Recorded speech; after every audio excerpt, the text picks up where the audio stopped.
합니다.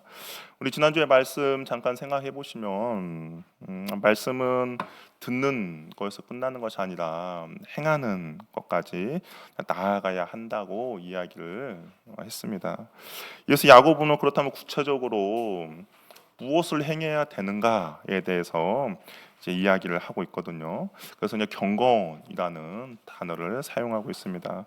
여러분 경건이라는 단어를 들을 때 어떤 이미지가 떠오르십니까? 여러분 경건하다, 저 사람 경건하다라고 하면 아무래도 뭐 새벽 기도에 빠지지 않고 나오는 사람, 그 성경을 매일마다 읽어서 뭐 1년에 몇 수십 도씩 하는 사람, 그리고 한 번도 예배 빠지지 않고 헌금도 넘치도록 하고, 그리고 뭐 아니면 뭐 외형적으로는 성경책을 꼭 품고 이렇게 엄숙하게 걸어가는 모습을 생각할 수도 있죠. 그러면 한번 이런 질문 한번 하고 싶어요. 여러분은 경건하십니까? 어떠세요? 경건하십니까? 이 질문에 나는 경건하다라고 쉽게 대답은 하지 않을 겁니다. 왜냐하면 우리는 또 겸손해야 하잖아요. 경건하다 하면 되게 교만해 보일 수도 있어요. 그래서 그냥 아예 뭐 내가 경건합니까라고 그렇게 이야기할 겁니다. 그러나 한번 이 예배당 안에서 나는 경건한가를 질문을 하면 약간 또 좀 대답이 달라질 수 있어요. 이 예배당의 안에서 난 경건한 그러면 이제 여러분 이렇게 생각하겠죠. 내 저 사람보다는 좀 더 낫지라는 그런 생각을 합니다. 그렇게 이제 생각하는 평가의 기준은 나름대로 뭐 기준이 있을 거예요. 우리 한번 옆에 분 한번 보세요. 저 사람보다 좀 경건한가? 이제 평가 기준이 있겠죠. 내가 만약 경건하다라고 생각이 들면 나름대로 기준이 있습니다. 내가 저 사람보다는 예배 참석을 더 많이 하는데, 내가 저 사람보다는 기도 시간이 좀 더 많은데, 내가 저 사람보다는 성경 읽기를 좀 더 잘하지라는 그 기준으로 인해서 그래도 저 사람보다 내가 좀 더 경건해라고 이야기를 할 겁니다. 그런데 야고보는 그 경건의 기준을 그렇게 삼지 않는다라는 거예요. 예배 참석, 뭐 기도의 시간, 성경 읽기가 경건의 기준이 아니다라고 이야기합니다. 야고보는 이 사람이 경건한가를 오늘 본문에서는 세 가지로 그 기준을 잡는데요. 그 첫 번째는 뭐냐? 바로 말입니다. 혀에 달려 있다는 거예요. 26절에 보면 자기 혀의 죄가를 물리지 아니하면이라고 되어 있어요. 그러면서 그 경건은 헛것이다라고 이야기를 합니다. 아무리 뜨겁게 찬양을 하고 아무리 크게 기도를 하고 그렇더라도 그 입술에 그 혀에 재갈을 입술의 문을 지키지 않으면 모든 영적 수고가 아무것도 아니다라고 야고보가 이야기를 하고 있습니다. 근데 보면 이 사람은 26절에 좀 보면 이 사람은 스스로 경건하다라고 생각을 하는 사람이라는 거예요. 스스로 경건하다라고 생각을 할 정도면 어떨까요? 나름대로 이 공동체 안에서 열심을 내는 사람이죠. 나름대로 예배도 잘 드리고 기도도 하고 성경도 좀 남들보다 좀 더 많이 읽는 그런 사람입니다. 그 정도는 되어야 스스로 경건하다라고 이렇게 생각을 하잖아요. 그런데 야고보는 그럼에도 불구하고 그 사람의 언어, 그 사람의 말이 어떠하냐에 따라서 그 사람의 경건이 헛것일 수도 있다라고 이야기합니다. 헛것은 말 그대로 속이 텅 비었다는 거예요. 있어야 할 내용이 아무것도 없다라는 겁니다. 아무런 효과도 나타나지 않는다는 거예요. 그만큼 가치가 없는 빈 껍데기라는 거죠. 모양은 그럴싸하지만 아무짝에도 쓸모없는 것이라는 겁니다. 혀가 말이 그렇게 중요한 이유가 뭘까? 왜 야고보는 그 여러 가지 경건의 기준, 우리들 세우는 여러 가지 경건의 기준이 있잖아요. 뭐 기도와 말씀과 헌금과 성경 있는 여러 가지 기준이 있음에도 불구하고 왜 이 언어를 경건의 기준으로 삼았을까요? 이 야고보가 이 경건의 기준을 언어로 삼은 것은 다른 것이 아닙니다. 예수님께서도 이런 말씀을 하셨어요. 어떤 말씀하셨냐? 입에서 나오는 것들은 그 사람의 마음에 있는 것이 입으로 나온다라고 말씀하신 거죠. 그러니까 그 사람 안에 무엇이 담겨 있고 그 사람 안에 무엇이 가득하냐가 결국은 그 사람의 언어라는 거죠. 그러니까 이 언어라는 것이 그 사람 내면이 무엇이 담겨 있는가 보여주는 창문이라는 겁니다. 아무리 예배당 안에서 경건하게 예배를 드릴 수도 있죠. 그런데 그 사람의 언어가 남을 비방하고 남을 험담하고 다른 사람에게 상처를 주는 언어를 사용한다면 그 사람은 하나님의 통치와 다스림을 받는 사람이 아니다라는 겁니다. 그 안에 하나님의 의가 없는 사람이라는 것이죠. 그래서 야고보는 재갈을 물리다라고 표현을 하고 있습니다. 이 재갈이는 말의 입에 물리는 그런 고삐죠. 재갈 없는 말은 어떻습니까? 제 마음대로 뛰어다닙니다. 통제할 수 없어요. 그러면서 위험에 빠뜨리게 됩니다. 혀도 마찬가지라는 거예요. 통제되지 않는 혀는 공동체를 무너뜨리고 공동체를 파괴하고 성도들 간의 관계를 끊고 성도들의 마음을 깊이 상처를 낸다라는 겁니다. 그러니까 하나님의 그 마음과 전혀 상관없는 일들의 말로 인해서 벌어진다라는 것이죠. 또한 신앙생활을 잘 하면서도 말을 통제하지 못하는 사람은 야고보는 뭐라고 이야기하냐? 자신의 마음을 속이고 있다라고 이야기합니다. 자신도 속는다는 거예요. 나는 이만하면 됐지. 나는 이만큼 예배 참석하면 됐지. 나는 이만큼 기도 생활하면 됐지라고 생각하는데 그 사람의 언어가 전혀 하나님의 의를 이루지 못한 언어다면 그 사람도 속이고 있다는 거예요. 그러니까 외형적으로 보이는 것이 나는 경건하다라고 생각하는데 야고보는 아니다라는 겁니다. 그 사람의 언어가 어떠한 언어를 사용하느냐가 경건하다는 거예요. 왜 야고보가 있어서 이런 말의 통제에 대해서 그렇게 중요하게 생각하는가? 우리 한번 야고보 말씀을 나눴던 것을 쭉 한번 기억을 해 보셔야 되는데요. 하나님께서 우리를 어떻게 낳았다고 말씀하셨습니까? 예전에 한번 기억해 보면 무엇으로 우리를 낳았다라고 되어 있죠? 기억 안 나십니까? 한 2주 전에 했는데 우리 18절에 보면 진리의 말씀으로 우리를 낳았다라고 이야기했죠. 우리가 하나님의 자녀가 된 것이 하나님의 말씀으로 우리를 낳았다라고 되어 있어요. 근데 그 말씀은 어떻게 되어 있습니까? 우리 마음 가운데 온유함으로 말씀을 받으라고 되어 있지 않습니까? 그러니까 하나님의 거듭난 사람은 그 말씀 마음 가운데 하나님의 말씀이 심겨져 있다라는 거예요. 근데 그 말씀이 심겨져 있으니까 그 사람의 모든 행동들이 말씀의 통치와 말씀의 다스림을 받고 말씀의 인도함을 받는 건데, 근데 말씀의 통치와 다스림과 인도함을 받는 것 중에서 가장 중요한 것은 바로 언어라는 겁니다. 왜 그냥 그 사람의 마음에 있는 것이 그 사람의 혀로 나오기 때문인 것이죠. 그것이 참된 경건의 모습이라는 겁니다. 그래서 야고보는 경건하다라는 것이 말씀의 통제를 받고 말씀의 열매를 맺어가는 삶으로 보여지는 것이 바로 경건의 모습이라는 거예요. 그래서 자신의 혀, 자신의 말을 통제하지 않으면서도 스스로 신앙생활을 잘한다라고 생각하는 사람은 자신의 마음을 속이고 있는 사람이다라고 이야기를 하고 있는 것이죠. 말씀을 따라가지 않는 언어는 결국에는 자신의 분노, 자신의 거짓, 자신의 탐욕을 드러내는 거죠. 그러면서 스스로 신앙생활을 잘하고 있다라고 생각을 합니다.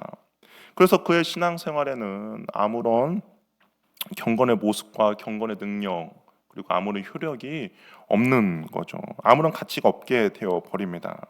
반대로 그가 말씀의 통제를 받고 말씀의 생명이 그의 그 말씀의 생명이 그의 입을 통하여서 나타난다면 그 사람은 경건한 사람이 되는 거죠. 우리의 경건은 기도의 유창함이 아니라 참아야 할 순간에 입을 닫고 격려해야 할 순간에 따뜻한 말 한마디를 건네는 것으로 시작이 되는 겁니다. 우리의 혀에 재갈을 물리고 내 입술이 주님의 통제를 받는 그 사람이 바로 경건한 사람이라는 것이죠. 우리 저와 여러분의 삶 가운데 그런 경건들이 날마다 넘쳐난 은혜가 있기를 바랍니다. 이어서 이제 야고보가 그런 참된 경건이 뭔가에 대해서 또 이야기를 해요. 26절 끝에 우리가 이제 경건 이것은 뭐 부정적인 경건에 대해 이야기했다면 그렇다면 헛된 경건과 참된 경건을 27절에서 이야기하고 있습니다. 우리 참된 경건 27절에 뭐라고 이야기합니까? 참된 경건은 하나님 아버지 앞에서 정결하고 더러움이 없는 경건이라고 이야기를 하고 있습니다. 그러면 헛된 경건은 어떨까? 이거 반대겠죠.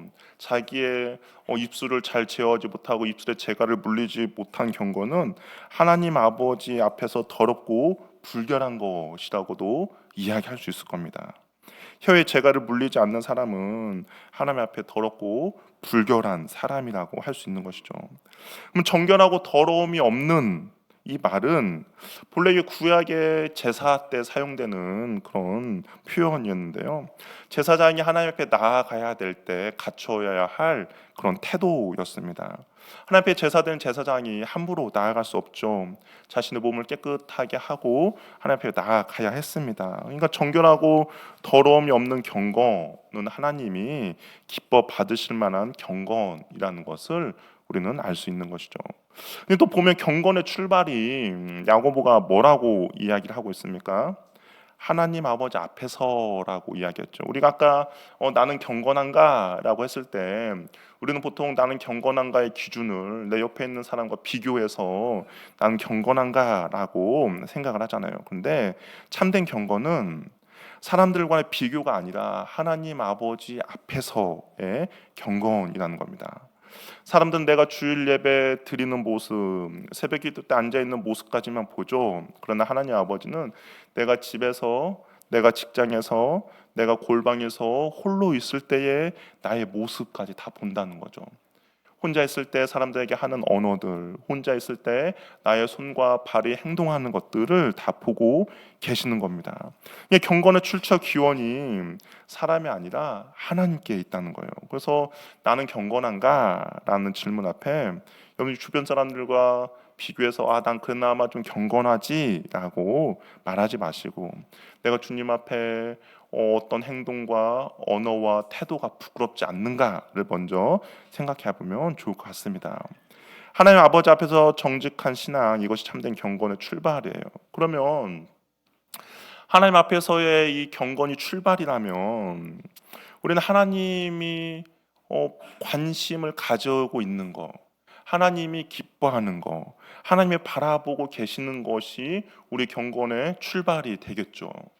그럼 야고보가 이야기해요. 그렇다면 하나님이 기뻐하는 거 뭐냐? 하나님이 관심 가지고 있는 것이 뭐냐? 우리는 경건이라고 하면 아까 말한 대로 기도하고 헌금하고 예배 잘 드리고 성경 읽는 것이 하나님이 이것이 기뻐하는 것이 아닐까라고 할 수도 있습니다. 근데 기뻐하세요. 이게 좀 이따가 살펴보겠지만 기뻐하십니다. 그런데 오늘 야고보가 먼저 말하는 것은 뭐냐? 그거에 대해서 이야기하지 않아요. 야고보가 먼저 말하는 것은 하나님의 마음과 시선이 머무는 곳이 무엇인가라고 했을 때 연약한 자들이라는 겁니다. 작은 자들이라는 거예요. 복음서를 보면 어린아이들과 같은 그런 사람들이라는 겁니다. 냉수 한 그릇을 필요로 하는 사람들이라는 거죠. 하나님 보시기에 참된 경건의 모습은 고아와 과부를 환난 중에 돌보는 것이라고 이야기합니다. 성경에서 이 고아와 과부는 사회의 가장 취약한 계층을 대표로 상징하는 표현이에요.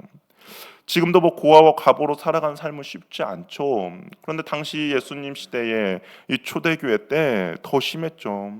남편이 없는 과부라든지 아버지 없는 고아는 경제적으로도 보호막이 전혀 없습니다. 또 당시에는 뭐 지금처럼 여성의 인권이 그렇게 발달되지 않은 상황이라서 여러 가지 힘들고 어려움, 남이 도와주지 않으면 살아갈 수 없는 그런 경제 사회의 가장 연약한 자들이었어요. 그런데 하나님의 시선이 이들에게 머물고 있다는 것이죠. 하나님의 마음이 이들을 향하여 있다라는 겁니다.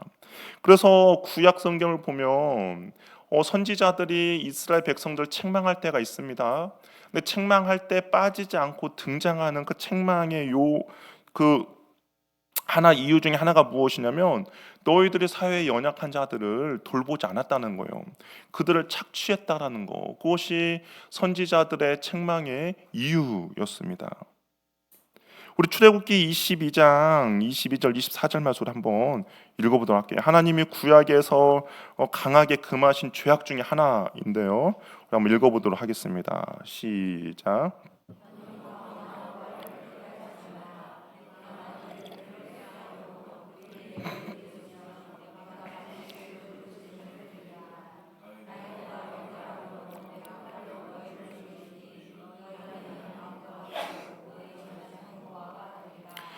하나님께서 이 고아와 과부를 끔찍히 생각하는 거죠.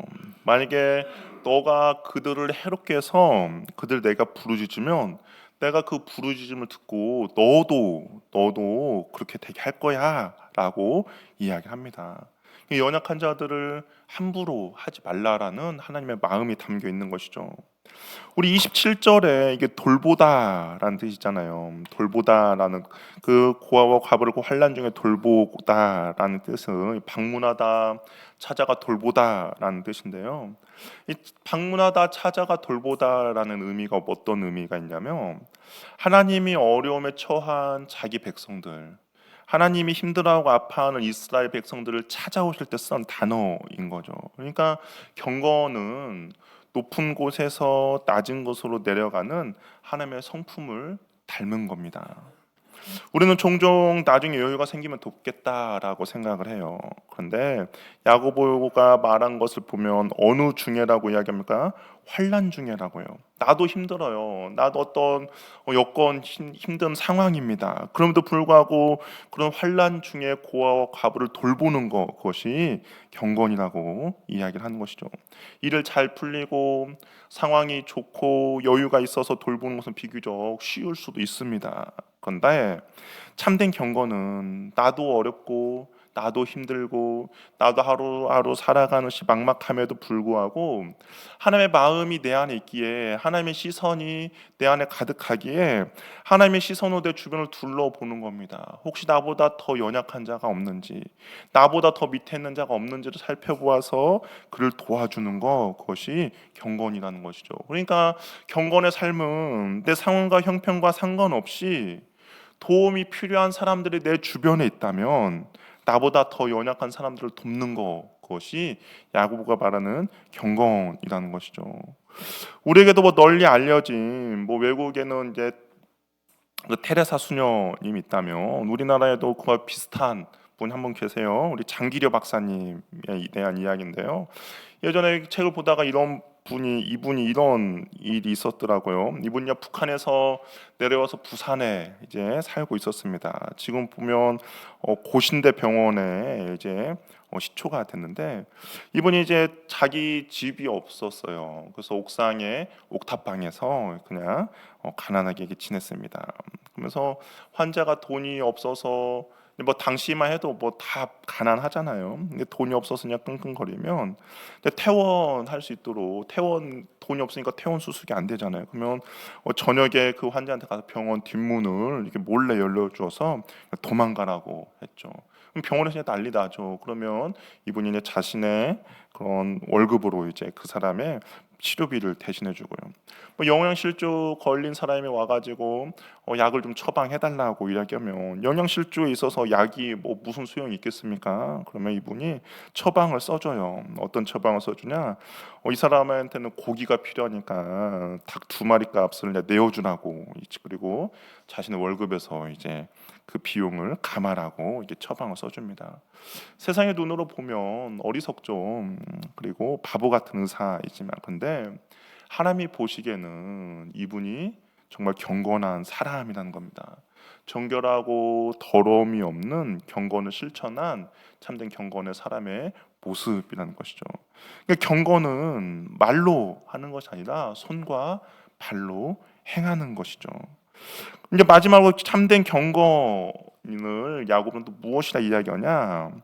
이제 이웃에 대한 사랑의 실천이 이제 경건이라고 했는데, 근데 야고보는 거기서만 멈추지 않아요. 뭐냐? 어떤 것이 또 참된 경건이냐? 우리 한번 27절 말씀 우리 한번 같이 읽어보도록 하겠습니다. 27절 읽어볼게요. 시작.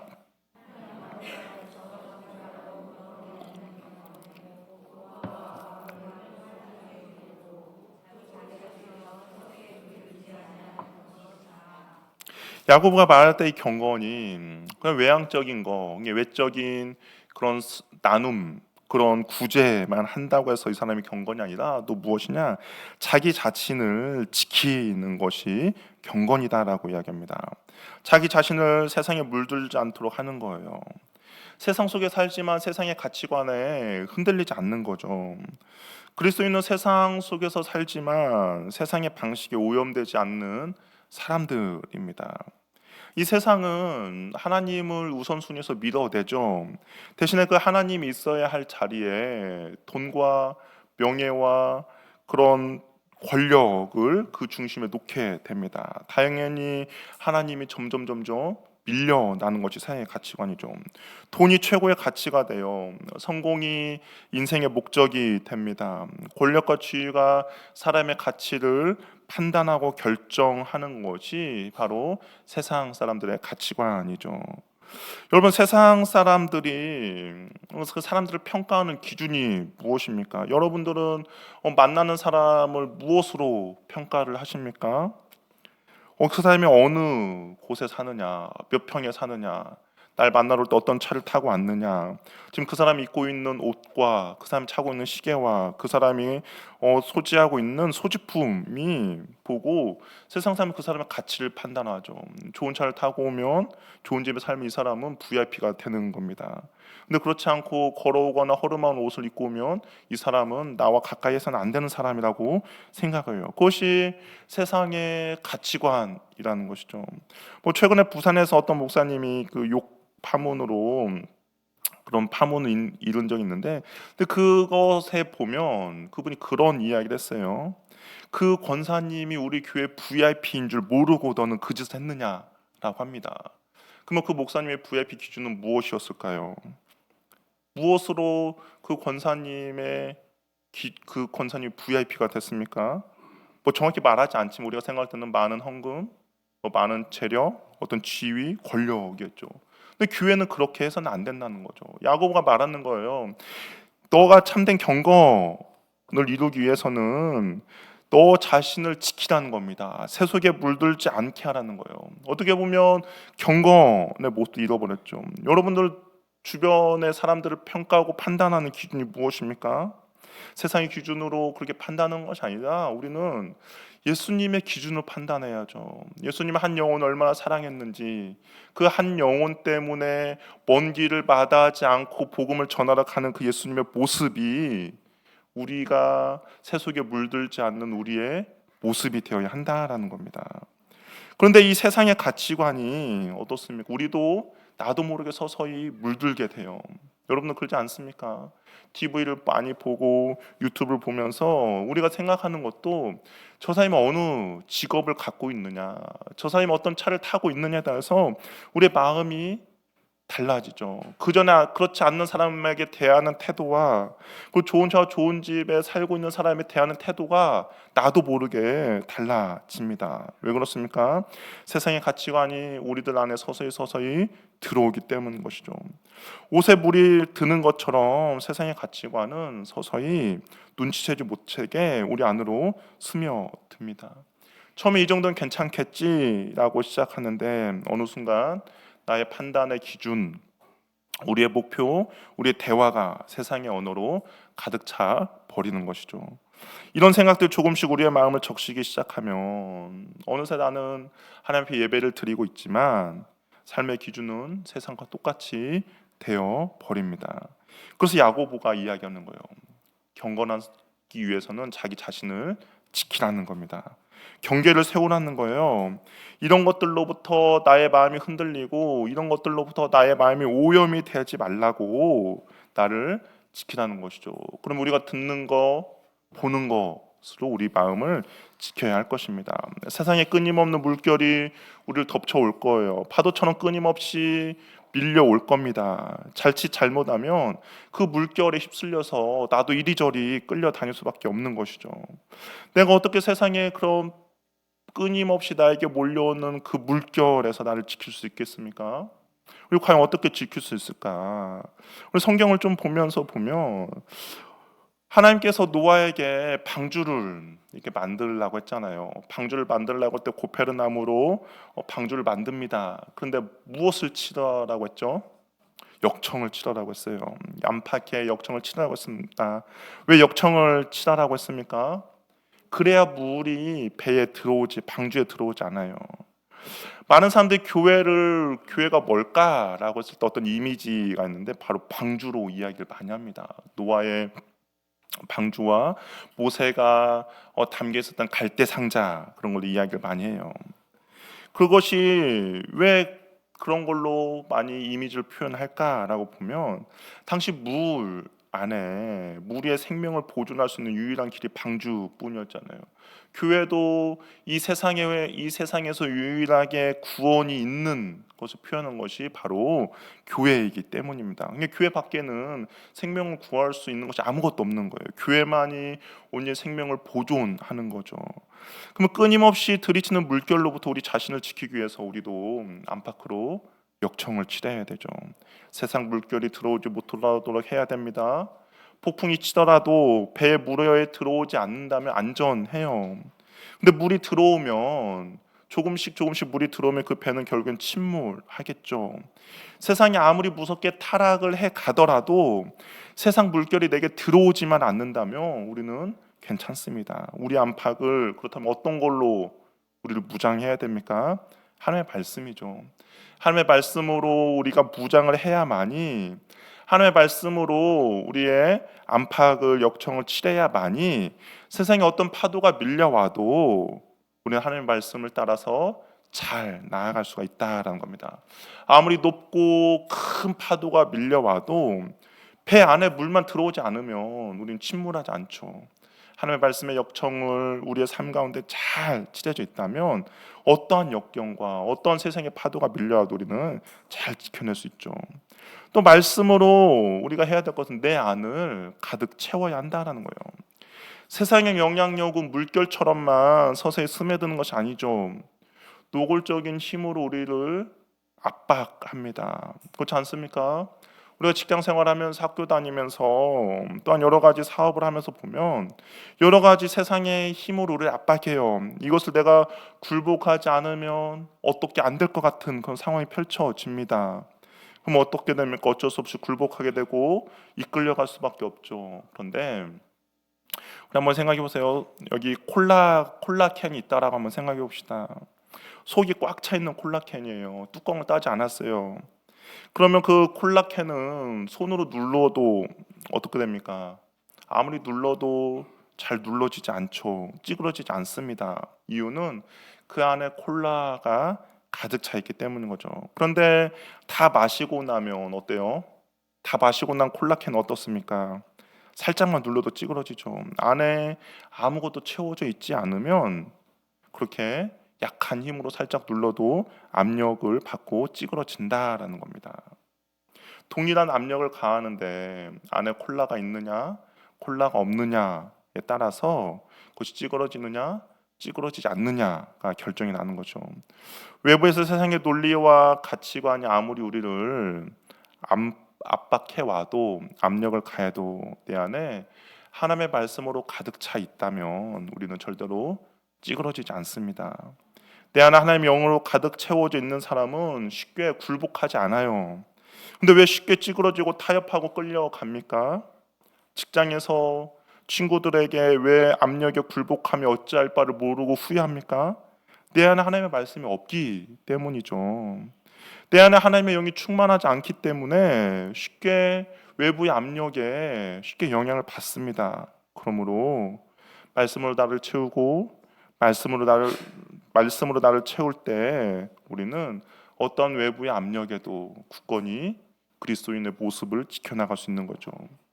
경건의 모습을 그대로 유지하며 나아갈 수가 있다라는 겁니다. 우리가 오늘 말씀을 보면서 또 주의해야 될 것이 있는데요. 야고보가 경건을 이야기할 때 외적인 경건과 내적인 경건 두 가지를 이야기했습니다. 그렇죠. 외적인 경건은 사회를 변화시키는 일이며 내적인 경건은 내 자신을 지키는 일일 거예요. 근데 이 두 개가 하나님이 기뻐하는 경건입니다. 그런데 어느 한쪽으로 치우치면 안 된다라는 거예요. 외적인 경건을 강조하는 사람들은 자신을 세상으로부터 지켜내는 사람들을 비판하는 경우가 있다라는 거죠. 제가 보니까 그런 것 같아요. 우리 사회적으로 어떤 사회 운동 하시는 분들 구제도 하고 여러 가지 그런 것들에 대해서 뭐 퇴치 운동도 하고 그런 사람들에게 보면 그런 거에 동참하지 않는 사람들 비판하는 경우가 있어요. 고아와 과부를 돌보지 않고 말씀과 기도만 한다라고 비판합니다. 말씀과 기도만 하면 뭐 콩고물이 떨어지냐라고 이야기하죠. 실제로 나와서 도와야 되지 않느냐라고 이야기합니다. 반면에 개인의 경건에 힘쓰는 사람들은 어떻습니까? 외적 경건에 힘쓰는 사람들을 비판하죠. 말씀과 기도도 하지도 않고 구제에만 힘쓴다라고 이야기합니다. 그런데 오늘 야고보가 하는 이야기를 보면 둘 다 하나님이 기뻐하는 경건의 모습이에요. 문제는 어느 한쪽으로만 치우치냐가 문제인 것이지, 사회의 경건을 추구하다가 개인의 경건을 잃어버리는 것이 문제고, 개인의 경건만을 추구하다가 사회의 경건을 잃어버린 것이 문제인 것이지, 이 둘 다는 하나님이 기뻐하는 일이다라는 겁니다. 그렇기 때문에 저와 여러분들은 바른 균형을 잡아서 이것도 행하고 저것도 행하는 은혜가 있기를 바랍니다. 그것이 하나님이 기뻐하는 경건이라는 것이죠. 오늘 말씀 한번 정리하겠습니다. 야고보는 내 입술을 조심하라고 이야기해요. 조심하는 것은 내가 말씀의 통치와 다스림을 받으라는 겁니다. 내 마음에 가득한 것을 입으로 말하라는 것이죠. 그렇게 주님으로 가득 차 있어야만이 사랑과 위로와 격려의 말을 할 수가 있습니다. 사랑의 행위도 마찬가지죠. 내 안에 예수 그리스도의 사랑이 가득 채워져 있어야만이 손과 발로 사랑을 실천할 수 있습니다. 이것도 끝이 아니에요. 세속에 물들지 않아야 합니다. 안팎으로 말씀을 채우고 하나님의 영으로 내 알을 충만히 채워져 갈 때 세상의 압력으로부터, 세상의 세속적인 물결로부터 나를 지켜낼 수가 있죠. 근데 가만히 보니까 이 세 가지의 공통점이 있습니다. 어떤 공통점이 있습니까? 말하는 것과, 그리고 가난한 고아와 과부를 돕는 것, 사랑을 실천하는 것과, 또 내 자신을 지키는 거에 공통점이 있어요. 어떤 공통점이 있습니까? 마음이라는 거예요. 마음으로 무엇으로 채우냐의 문제이다라는 거죠. 내 마음에 하나님의 말씀이 가득 채워져 있으면 하나님의 그 마음의 언어가 나올 것이고, 내 마음에 하나님의 사랑으로 가득 채워져 있으면 사랑의 손과 발의 실천이 나타날 것이고, 내 마음에 하나님의 사랑으로 채워져 있으면 세상의 세속적인 물결과 세속적인 압력에도 내가 굴복하지 않고 하나님의 자녀로 바로 살아갈 수가 있다라는 겁니다. 내 마음이 주님으로 가득 충만할 때 결국 우리는 진정한 경건한 성도가 될 수 있다라는 거예요. 다른 것으로 우리의 경건을 보여지는 것이 아니라 내 안에 무엇으로 채워져 있느냐라는 겁니다. 주님의 말씀이 채워져 있어야 우리는 경건한 삶을 살아갈 수가 있습니다. 주님의 영이 충만해야 세상에 물들지 않고 세상의 압력에 굴하지 않고, 그리고 주님의 그 사랑을 실천하며 나아갈 수가 있는 것이죠.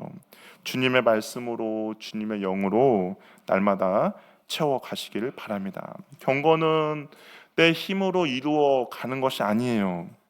내 안에 주님이 충만할 때, 내 안에 주님의 말씀이 가득 넘칠 때 그 경건의 모습들은 저절로 나타나는 겁니다. 그래서 저와 여러분의 삶이 하나님 앞에서 정결하고 더러움이 없는 경건의 자녀들 되기를 바랍니다. 하나님의 말씀으로 날마다 내 마음을 채우고 하나님의 영으로 나를 날마다 충만케 하여서 우리의 언어뿐만 아니라 우리의 손과 발과, 그리고 세상에 밀려오는 그 세속적인 파도 가운데도 우리가 굴하지 않고 하나님의 경건의 사람을 끝까지 살아가는 저와 여러분이 되기를 바랍니다. 우리 잘 일어나셔서 하나님께 찬양하며 기도하도록 하겠습니다.